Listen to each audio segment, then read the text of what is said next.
Oh, beli tiket kebalikan ya, jual besi toh.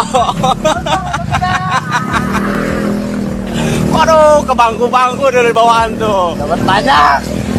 Viral penonton jarah pagar untuk dijual usai konser Lentera Festival di Tangerang batal digelar. Sejumlah remaja membawa pagar pembatas penonton di konser Tangerang Lentera Festival 2024 yang batal digelar pada Minggu, 23 Juni 2024 malam. Hal itu kini ramai usai diunggah di sosial media, salah satunya akun Instagram @memomedsos pada Senin, 24 Juni 2024. Penonton membakar panggung dan sound system karena marah acara musik tidak dilaksanakan. Padahal penonton sudah membayar tiket dan hadir di lokasi. Sebagian penonton bahkan menjarah barang-barang vendor, tulis keterangan pada unggahan. Dalam video yang beredar, tampak 3 orang remaja dalam satu motor sedang membawa pagar besi diduga hendak dijual.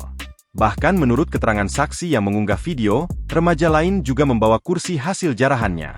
Beli tiket akan kembali setelah jual besi, sampai bangku-bangku dibawa, ujar perekam video sembari tertawa.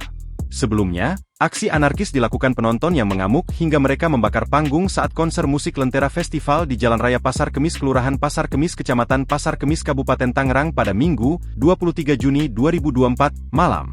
Peristiwa ini terjadi karena band Guyon Waton dan NDX akan batal tampil sehingga konser gagal digelar, padahal penonton sudah membayar tiket dan hadir di lokasi. Hingga akhirnya ratusan penonton yang kecewa meluapkan kemarahannya dengan membakar dan mengacak-acak panggung. Suasana malam tersebut menjadi sangat mencekam hingga api pun berkobar di area panggung. Penonton terlihat meluapkan kekesalan dengan berteriak dan menyoraki panitia. Menurut salah satu penonton konser bernama Imah, kericuhan diawali ada informasi kalau konser batal dilaksanakan. Sebab pihak panitia tidak membayar beberapa artis yang akan tampil di malam itu. Selain penonton yang kecewa, sejumlah vendor juga menjadi korban karena belum dibayar lunas. Hingga saat ini harus menanggung kerugian material karena rusaknya alat-alat di panggung. Dan bukan itu saja, sejumlah oknum penonton juga menjarah properti dan alat-alat di atas panggung lainnya. Oh, beli tiket kebalikan ya, jual besi toh. Waduh, ke bangku-bangku dari bawaan tuh. Dapat banyak. Download Tribun X sekarang. Menghadirkan lokal menjadi Indonesia.